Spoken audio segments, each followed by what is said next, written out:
Kim Chu at Paolo Avellino. Nag-trending ulit ang throwback video kung saan nagwagi si Kim at tinalo si Paolo sa Berocca Games.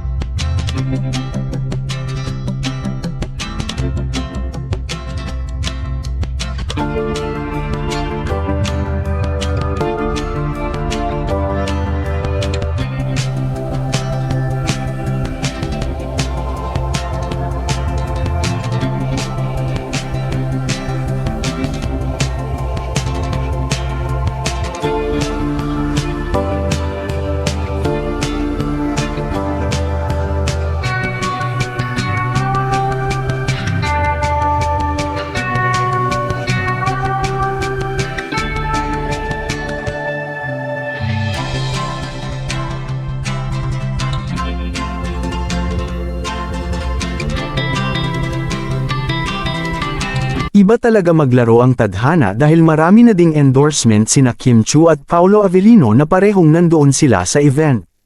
Ang video nga na inyong nakita ay ginanap noong taong 2018 kaya makalipas ang 6 na taon ay nag-trending ulit ito sa Twitter.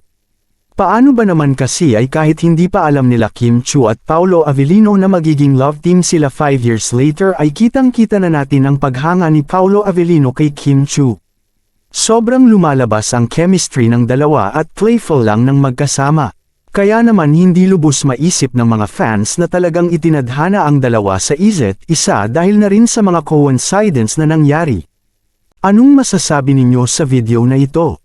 Comment down below. Maraming salamat sa panunood at huwag kalimutang mag-subscribe for more videos.